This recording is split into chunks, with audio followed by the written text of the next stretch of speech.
Então, vamos dar uma repassada aqui nos sacramentos para que vocês entendam bem toda a realidade da graça. Então, em primeiro lugar, os sacramentos. O que são os sacramentos? São canais da graça. Falando numa palavra, o que são os sacramentos? Canais da graça. Só que são canais potentes da graça. Então, aquela imagem que eu já comentei com vocês, que é bom gravar, que da cruz saem 7 rios, que são os 7 sacramentos. Então, as graças que Cristo vai obter morrendo na cruz formarão um banco de graças e serão canalizados pelos sacramentos. Mas também, Deus também vai dar a graça não só pelo sacramento. Ele vai dar a graça diretamente a nós, por exemplo. Se eu tenho a graça dentro da minha alma, eu vou poder usar essa graça para fazer o bem. Mas Deus também pode dar uma graça vindo diretamente dele para nós.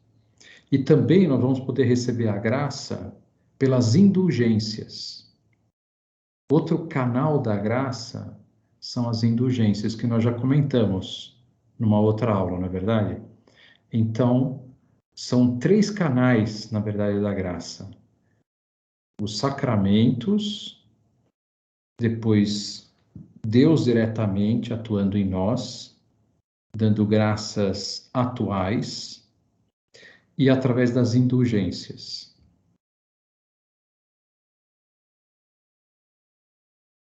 Na essência, o que é a graça? É uma centelha da natureza divina. Deus, ele é tão bom, tão bom, tão bom, que ele não só, se formos pensar em cada um de nós, Deus, ele está sustentando o nosso ser. Então, como é que Deus está presente na minha vida? Ele está presente na minha vida, em primeiro lugar, sustentando o meu ser.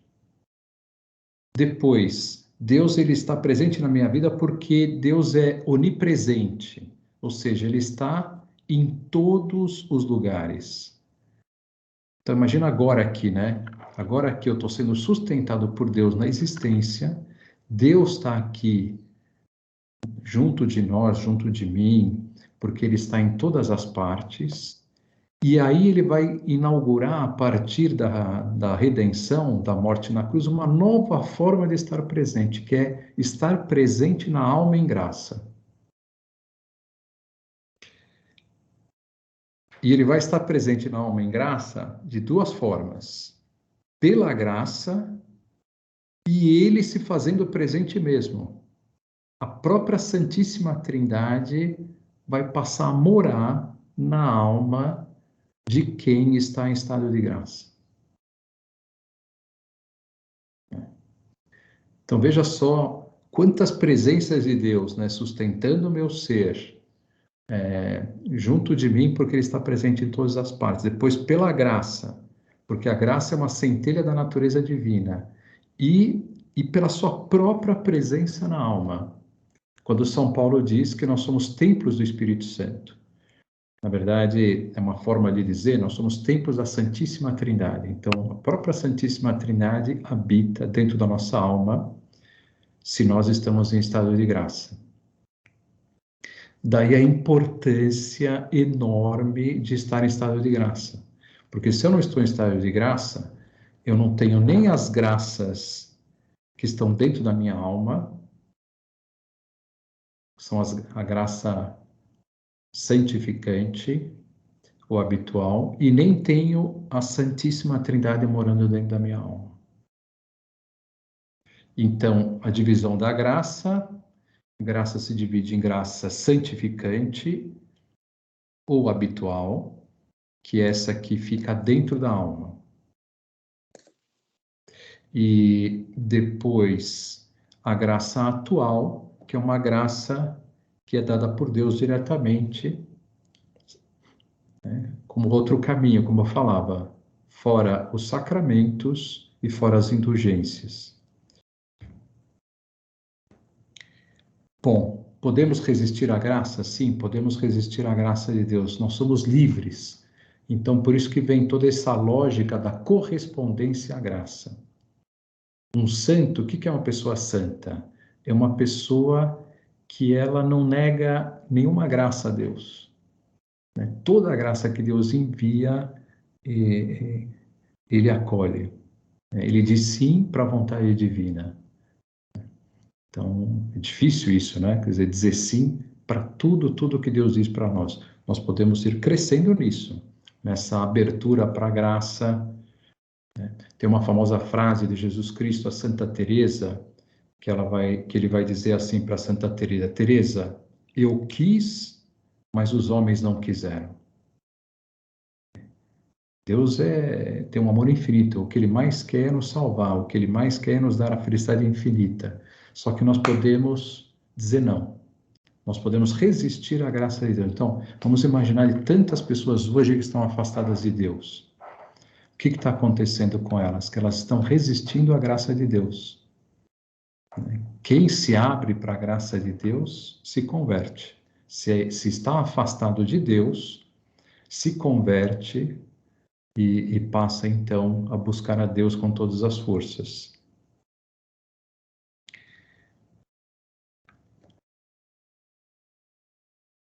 Bom, sacramentos. Falava também na última aula do sacramento de mortos e de vivos. Na verdade, o que é um sacramento de morto? É um sacramento que eu não estou com a graça e vou receber a graça. Então, vamos imaginar, se eu estou em pecado mortal e vou me confessar, então eu vou receber a graça. Eu não tinha a graça, porque eu estava em pecado mortal. Então, a confissão é um sacramento de morto, vamos dizer assim, né? O batismo também, porque você não tinha a graça antes de ser batizado e vai receber a graça. Então, o batismo e a confissão são sacramentos de mortos. Os outros sacramentos são sacramentos de vivos, também nesse sentido de que só tendo ou estando em graça que eu posso recebê-lo. Eu só posso receber a crisma se eu estiver em estado de graça. Só posso receber a comunhão se eu estiver em estado de graça. Só posso receber a unção dos enfermos se estiver em estado de graça. Só posso receber o sacramento do matrimônio se estiver em estado de graça. Também pode acontecer isso. Vamos imaginar que uma pessoa recebeu o sacramento do matrimônio e não estava em estado de graça. Então, a igreja ela vai dizer assim, que esse sacramento ele foi válido, porque o sacramento foi conferido, mas foi ilícito, porque a pessoa ela não estava preparada para receber o sacramento. Então, vai se dar o matrimônio, né?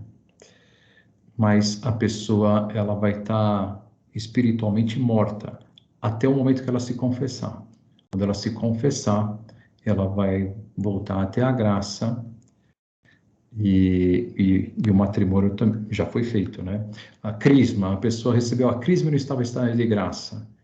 A crisma é conferida, né, o sacramento em si, mas as graças não. Então, assim que ela se confessar, ela vai receber as graças desse sacramento, né? A comunhão, nem podemos, né? Então, se nós recebemos a comunhão sem estar em estado de graça, nós cometemos um grave pecado, né? Porque nós vamos permitir Deus entrar dentro da nossa alma, sendo que ela está imunda, vamos dizer assim, né? Porque a pessoa que está em pecado é como se a alma estivesse imunda, e aí você deixa Deus entrar, né, nesse lugar, né? Então, constrangindo Deus, né, a estar, né, em um lugar assim, que não é digno, né, nem de perto, né, do próprio Deus, né? Então, nós já vamos falar disso, né, no sacramento da comunhão, né? Bom, quais são os sacramentos mais necessários para a salvação? Os sacramentos mais necessários para a salvação são dois: o batismo e a penitência. O batismo para todos e a penitência para os que cometeram pecado mortal depois do batismo. Se bem que eu vi uma mensagem de Nossa Senhora, né, falando das crianças abortadas, acho que eu já disse isso em outra aula, que Nossa Senhora diz que todas elas estão com ela no paraíso. Todas as crianças que foram abortadas e supostamente não receberam o batismo, né, estão com ela no paraíso. Então,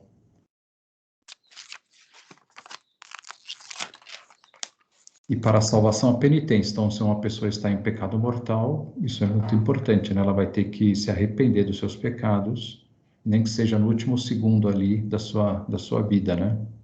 Quando Deus permitir passar aquele filmezinho da vida e a pessoa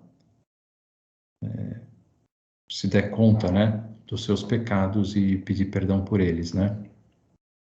Qual é o maior de todos os sacramentos? O maior de todos os sacramentos é a Eucaristia. Por quê? Porque não só contém a graça, mas ainda o próprio Jesus Cristo, autor da graça e dos sacramentos. Quais são os sacramentos que se recebem só uma vez? O batismo, a crisma e a ordem. Então, batismo, uma única vez. Crisma, uma única vez. A ordem, uma única vez. E o matrimônio. O matrimônio a pessoa pode receber novamente, caso o cônjuge, um deles tenha falecido. Então, pode contrair novamente o matrimônio nesse caso, né? Por que esses três sacramentos, o batismo, a crisma e a ordem, só se recebem uma vez? Esses três sacramentos, batismo, crisma e ordem, só se recebem uma vez porque uma das funções deles é deixar na alma um estado permanente de graça, que se chama caráter. E como esse estado é para sempre, não é necessário receber novamente. Então, aí vem a ideia do caráter, né? De que é o caráter? Então, até agora nós estamos falando da graça. Agora nós vamos falar de uma outra realidade que se chama caráter. E no catecismo simples lá, que nós aprendemos, fala que o caráter é uma marca indelével na alma. Mas que marca é essa, né? Que marca é essa que se imprime na alma? Então, o que me parece, assim, apesar de que não há nada, assim, muito explícito sobre isso, né? O que me parece é, bom, com relação a isso, sim, né?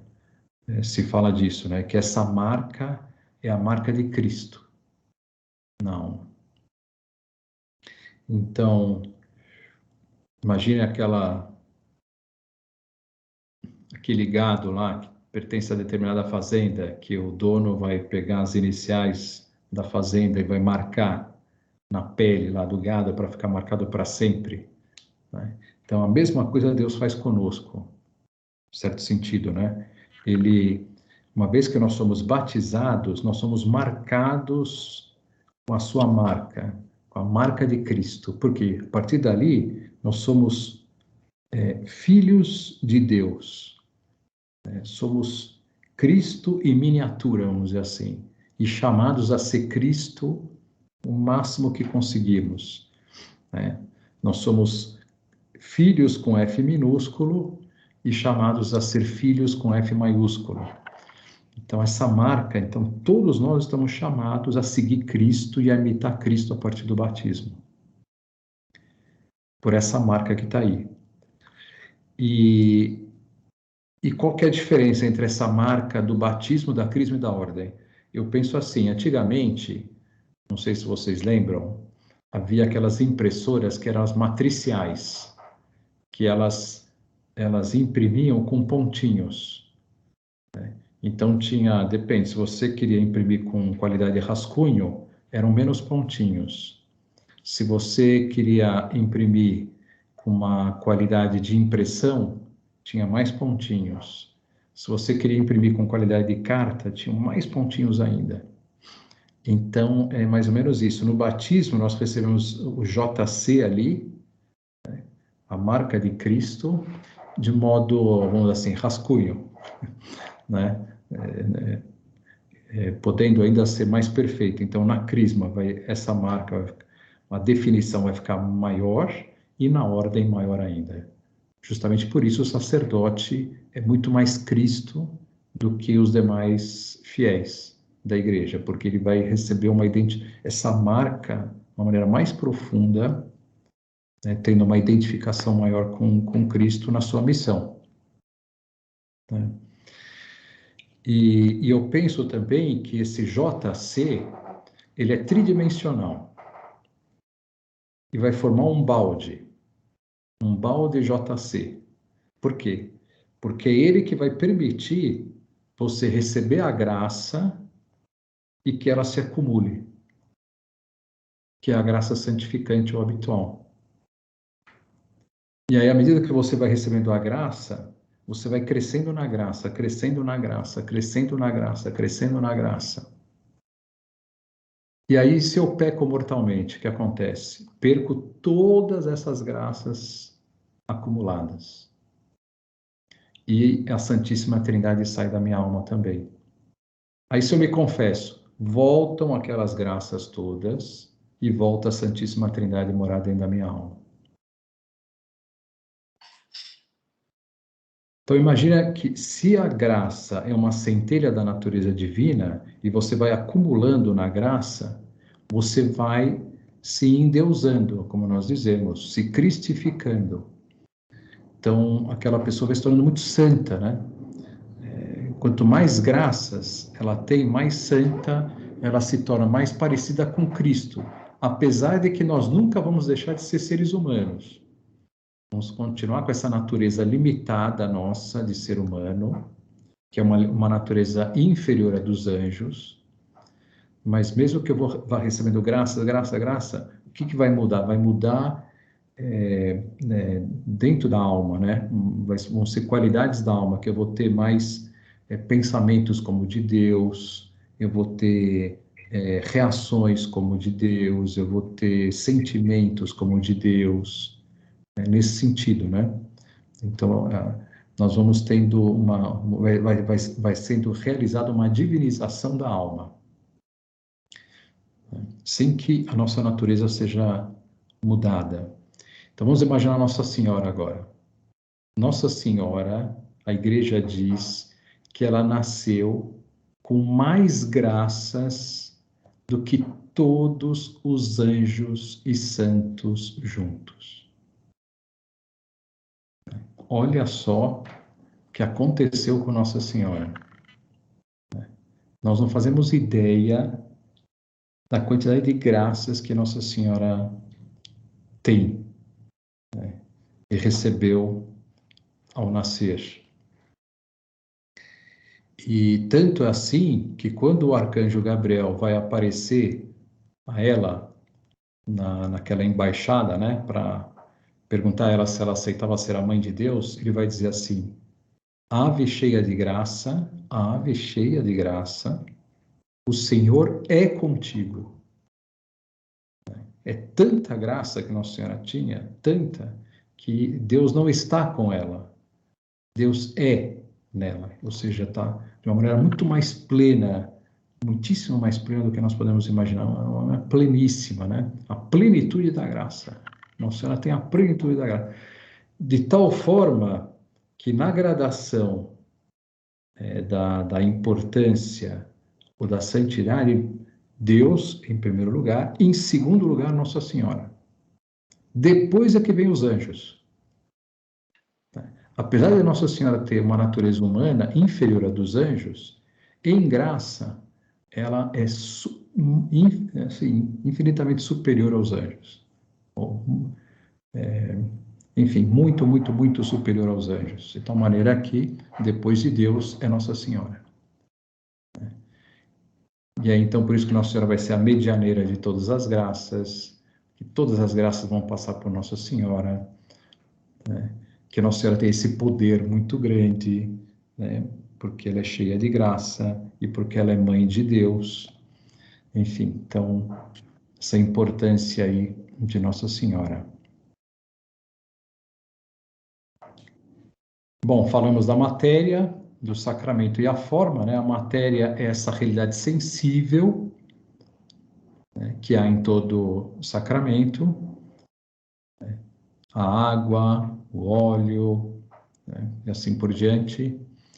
E a forma são as palavras que são proferidas ao se realizar o sacramento. De tal forma que é necessário a matéria e a forma para que o sacramento se dê.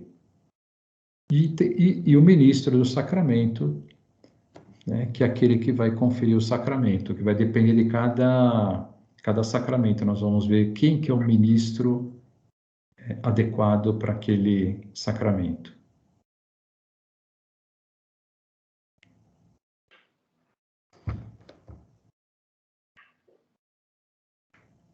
Muito bem, então agora nós vamos falar sobre o batismo, esse grande sacramento. E aqui também vai servir para as pessoas que vão ser madrinhas do sacramento do batismo, né, para ter aquela aulinha, vamos dizer assim, né, aquele curso de batismo. Então, se as pessoas seguirem essa aula aqui, estudarem isso aqui, vão ter bastante conhecimento de toda essa realidade, né? Então, o que é o batismo? Então, vamos lá. O batismo é um sacramento que nosso Senhor Jesus Cristo instituiu para nos regenerar pela graça, fazer-nos cristãos, filhos de Deus e da Igreja. Então, precisamos explicar o que significa isso. Então, diz aqui, em primeiro lugar, foi Jesus Cristo quem instituiu. Então, todos os sacramentos foram instituídos por Cristo durante a sua vida pública. Jesus Cristo instituiu para nos regenerar pela graça. Por que regenerar? Porque a nossa alma, com o pecado original, estava corrompida, inclinada ao pecado, sem a ajuda de Deus. Essas duas grandes ajudas que nós vamos ter a partir dos sacramentos, que é a graça dentro da alma e a presença de Deus dentro da alma. Então, nenhuma dessas duas realidades havia nos homens a partir de Adão e Eva. Então, imagina, se você não tem Deus dentro da tua alma, você não tem a graça santificante, você está sujeito ao demônio. Então, nós estamos vulneráveis, enormemente vulneráveis à ação do demônio. E então, a primeira coisa que Deus vai fazer para nos salvar, né, é regenerar a nossa alma. Sabe quando ela ficou machucada ali, cheia de cicatriz, né, meio destruída ali? Então Deus ele vai, a partir da graça do batismo, vai deixar aquela alma novinha em folha. Né, novinha em folha. Isso é regenerar pela graça. Então a primeira assim, o primeiro fruto do batismo importantíssimo, a regeneração da alma. Aqui já tem uma grande diferença com os protestantes, os evangélicos e tudo isso. O que o Lutero vai dizer? Ele vai dizer que a graça, ela não regenera a alma. Na verdade, Lutero ele vai destruir a graça. Ele vai falar que a graça não existe, né? Pelas suas palavras, o conceito que ele vai ter da natureza humana, porque no fundo ele vai dizer assim, o que acontece? O Lutero, ele não conseguia lidar com a sua própria fraqueza com relação à castidade. Então ele vivia caindo nesse pecado. E ele foi se assim, foi tendo um conflito tão grande dentro dele, tão grande, de tal maneira que a gente pode dizer que ele tinha uma neurose. Se ele fosse diagnosticado hoje, estudando o seu temperamento, nós veríamos que ele era uma pessoa neurótica, que ele não sabia lidar consigo mesmo, né? Então, ele não sabia lidar com a sua fraqueza, né? O que ele podia fazer, o que nós fazemos quando nós somos fracos? Nós pedimos ajuda a Deus. E Deus, através da graça, vai nos regenerar e vai nos fazer crescer.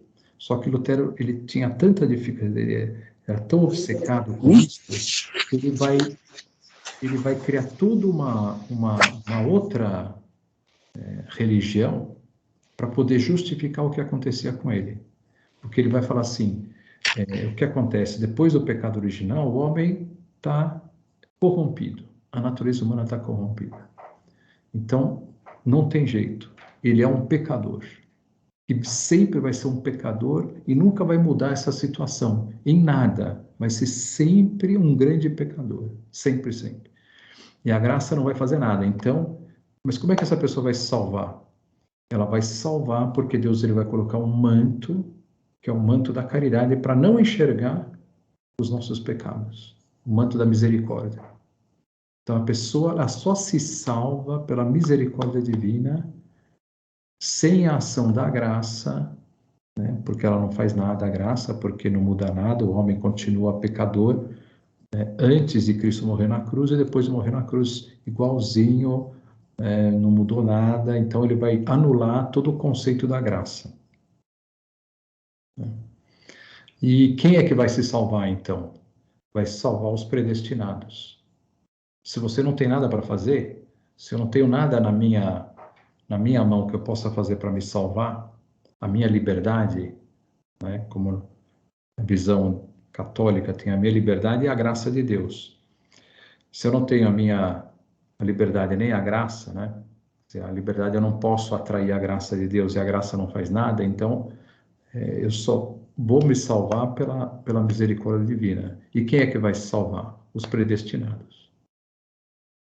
Então toda essa doutrina da predestinação de Lutero, então que faz com que nós fiquemos, né, sem escolha, vamos dizer assim. Então, aí como é que eu sei se eu sou predestinado? Aí eu vou ter sinais, né? Se eu tenho fé, se eu tenho prosperidade, então coisas boas aqui na terra, se vou recebendo bênçãos aqui, né? Então, é mais ou menos por aí. Depois isso foi mudando também ao longo dos séculos e tudo, né? Isso foi a origem do protestantismo, né?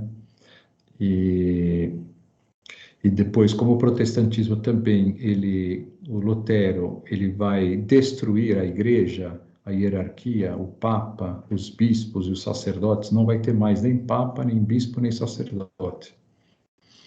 Então, vai ter só o fiel com a Bíblia, o fiel e a Bíblia.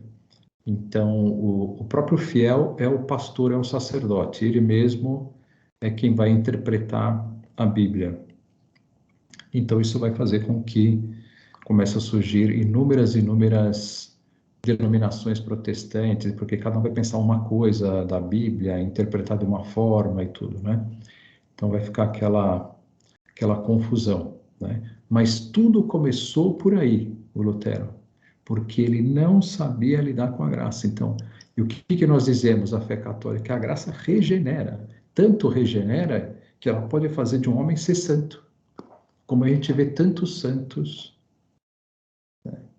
e basta conhecer a sua vida, você vai ver quem ele era quando ele era pequeno e como ele foi se santificando, como ele foi se tornando uma pessoa cada vez mais parecida com Cristo, como os pecados foram desaparecendo da sua alma. Você vê isso, é patente, né? Então, também como eles vão negar os santos, os protestantes, então eles não vão enxergar essa realidade da transformação das pessoas humanas pela graça. Então, quais são os efeitos do batismo? O batismo, em primeiro lugar, apaga o pecado original.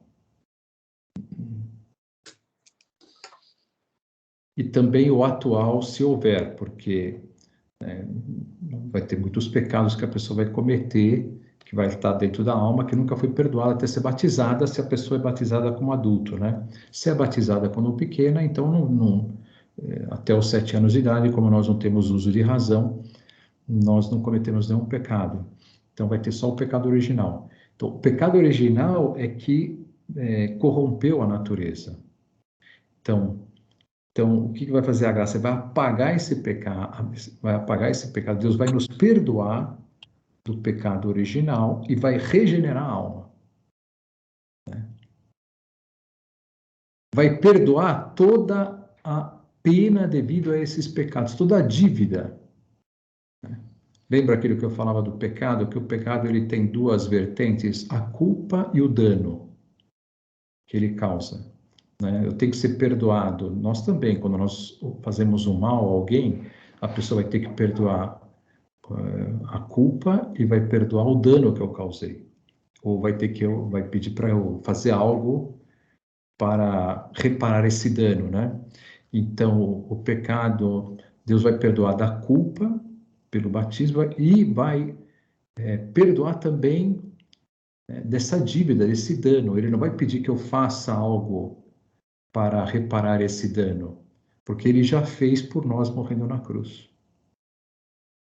Só que ele fez de uma maneira infinita, né? Ele vai reparar esse dano do pecado original de uma maneira, de um amor infinito, né? De uma maneira a derramar todas as gotas do seu sangue. E aí também ele vai imprimir na alma o caráter, né? E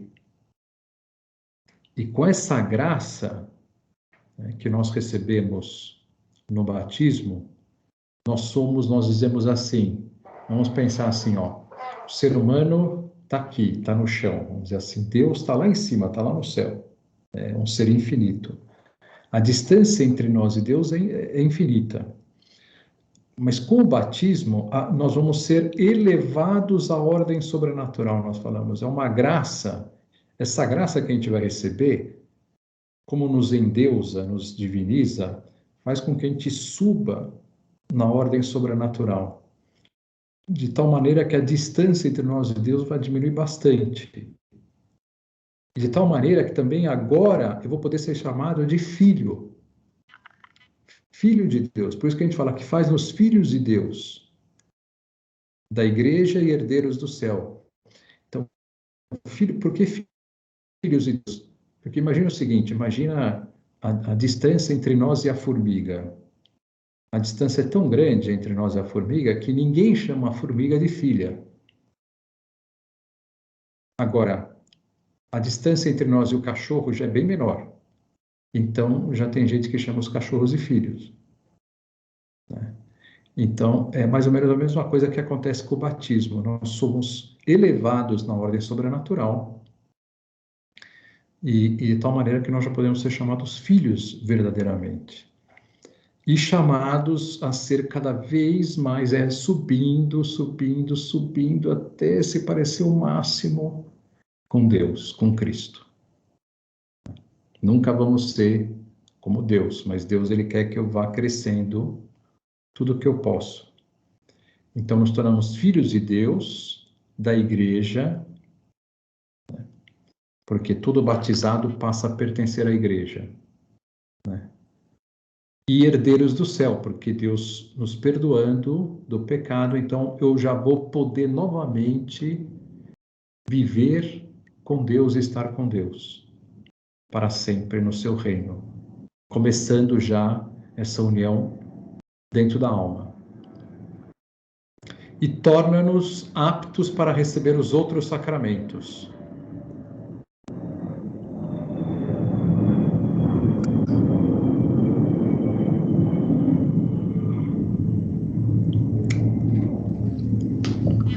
Bom, vamos parar por aqui que foi bastante informação. O Ronaldo queria fazer uma pergunta? Não? Ah, sim. É que ele tava perguntando se o senhor disponibiliza o material escrito. Ah, sim, é gravado, né? Eu coloco depois a aula no YouTube, né? Sim, eu falei para ele. Dúvidas?